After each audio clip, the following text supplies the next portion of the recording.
بسم اللہ الرحمن الرحیم۔ ناظرین، آج انشاءاللہ آپ کو بتائیں گے کہ مختلف سلاسل طریقت میں جو اصال ثواب کا بزرگوں کے اور خواجگان کے اصال ثواب کے لیے، یا جس طرح کل شریف کا ختم ہوتا ہے، 10ویں کا ختم ہوتا ہے، 40ویں کا ختم ہوتا ہے، یا کوئی سالانہ ختم ہوتا ہے، یا کوئی درود کی محفل ہوتی ہے، تو اس میں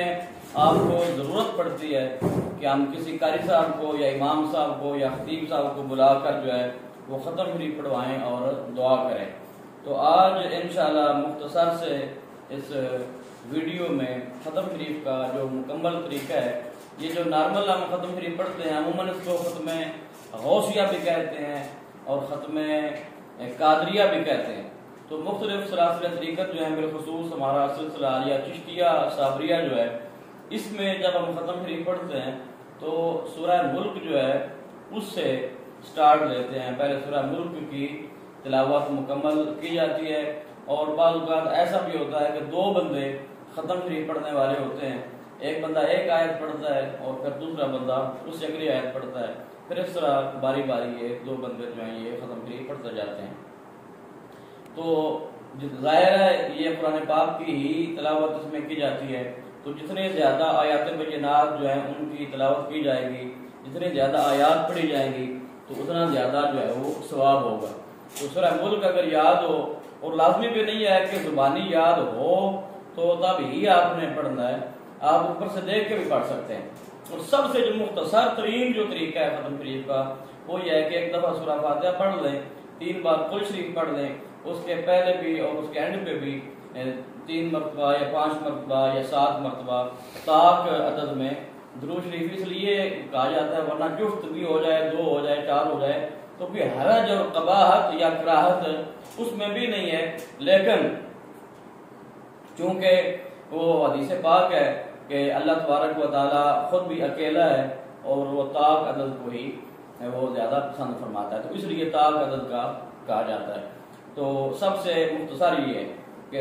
درود شریف پڑھیں، سورہ فاتحہ پڑھیں، سورہ اخلاص پڑھیں 3 بار، کیونکہ 3 بار جب آپ سورہ اخلاص پڑھتے ہیں تو اس کا ثواب اتنا ہے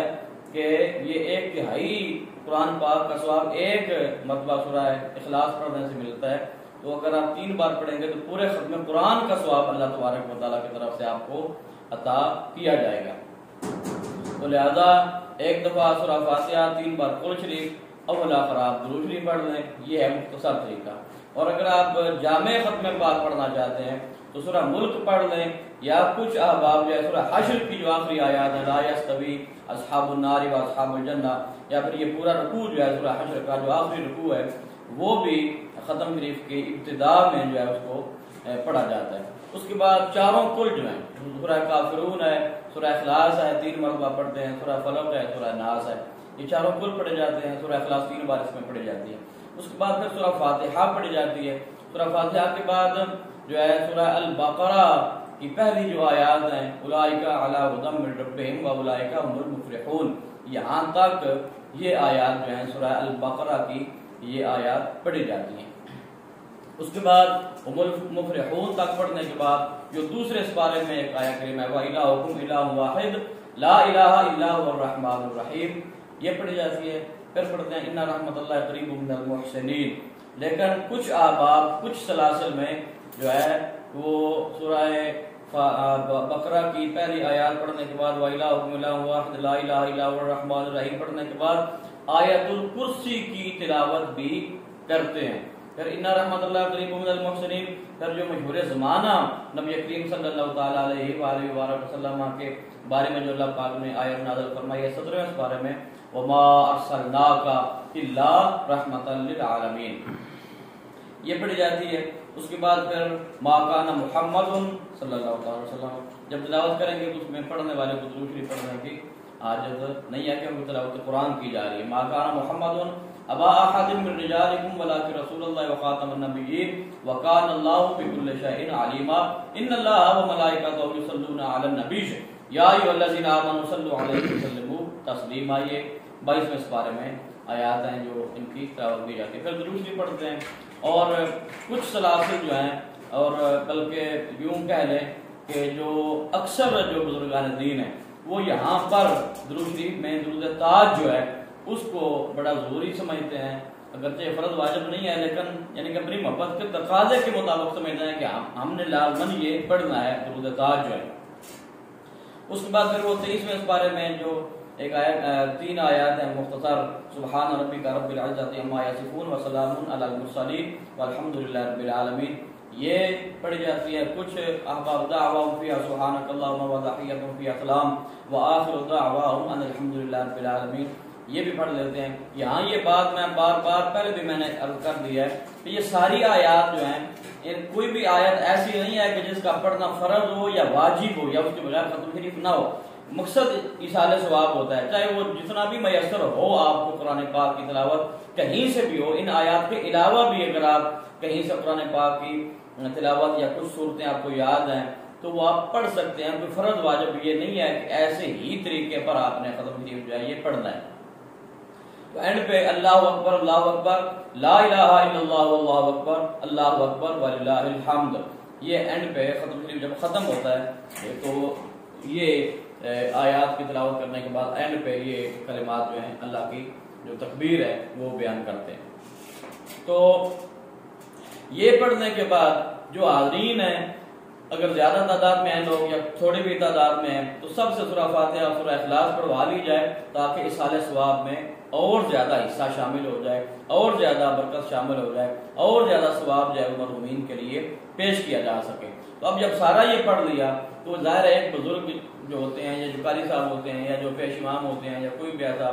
معزز بندہ جو ہوتا ہے جو دعا کے لیے سارے اس کے خدمت میں پیش کر دیتے ہیں، تو پھر وہ اللہ کی بارگاہ میں دعا کرتے ہیں، باقی سارے آمین کہتے ہیں۔ پہلے یہ سارا کلام جو ہے یہ اللہ کی بارگاہ میں پیش کیا جاتا ہے کہ اللہ جو ہم نے کلام پڑھا ہے، جو ہم نے اہتمام کیا ہے، جو ذکر کیا ہے، اگر نعت خوانی کی ہے، اگر محفل ہوئی ہے، اگر بیان ہوا ہے، جو کچھ اور بھی پڑھ کے جو لوگ لائے ہوئے ہوتے ہیں، تو سب سے پہلے وہ کلام اللہ کی بارگاہ میں پیش کرنا ہوتا ہے۔ کچھ لوگ کہتے ہیں کہ اللہ اس کا ثواب تیری بارگاہ میں پیش ہے، تو اللہ کی بارگاہ میں ثواب پیش نہیں کیا جاتا کیونکہ ثواب تو وہ دینے والا ہے، اس کو ثواب کی کیا ضرورت ہے۔ یہ کلام ہم نے اللہ کی بارگاہ میں پیش کرنی ہے تاکہ اس پہ اللہ پاک ہمیں قبول فرما کر اجر و ثواب عطا فرمائے۔ تو اس پہ اللہ کی بارگاہ سے دعا کریں کہ اللہ جو ہم نے اہتمام کی ہے، جو ہم نے کلام پڑھا ہے، اللہ تیری پاک بارگاہ میں پیش کرتے ہیں، اس کو اپنی بارگاہ میں قبول منظور فرما، اور اگر ہم سے کوئی بتقاضا بشریت کوئی غلطی ہوئی ہے تو یا اللہ اس کی ہمیں معافی عطا فرما۔ تو پھر اس کے بعد ثواب پیارے آقا صلی اللہ تعالیٰ علیہ وآلہ وسلم آپ کی بارگاہ میں جميع انبیاء، صحابہ، تابعین، بزرگان دین، تمام سلاسل کے جو ہیں یا جو حاضرین کے لوائقین ہیں، جو دعا مانگنے والے کے یا اہتمام کرنے والوں کے، سب کے ارواح کو پیش کی جاتی ہے، اور بالخصوص جس ہستی کے لیے جس کے لیے اہتمام کیا جاتا ہے پھر بالخصوص جو ہے ان کے لیے یہ جو ہے پیش کیا جاتا ہے، اور پھر دعا خیر ہوتی ہے بیماروں کے لیے، تندرستوں کے لیے، اولاد کے لیے، پڑھائی کے لیے، آگے پھر جو مرضی آپ دعا مانگتے چلے جائیں۔ یہ مختصر سا طریقہ میں نے آپ کو گزار کر دیا کہ جس کے مطابق آپ نے دعا خیر کرنی ہوتی ہے۔ اللہ پاک ہم سب کو اپنے مرحومین کو اپنے دعاؤں میں یاد رکھنے کی توفیق عطا فرمائے۔ اگر آپ کو ہماری یہ ویڈیو پسند آئے تو میرے ساتھ قاری شعیب نذیر صاحب اور میری پوری ٹیم، قاری محمد یاد الحسن سلطانی صاحب، قاری محمد نواز صاحب، دیگر جتنے بھی اب آپ تک یہ پیغامات پہنچانے میں تعاون کرتے ہیں، ان سب کے لیے جو ہے وہ دعاؤں میں ان سب کو ضرور یاد رکھیں۔ اللہ پاک ہم سب کو ہمارے صالح کی توفیق عطا فرمائے، آمین و آمین۔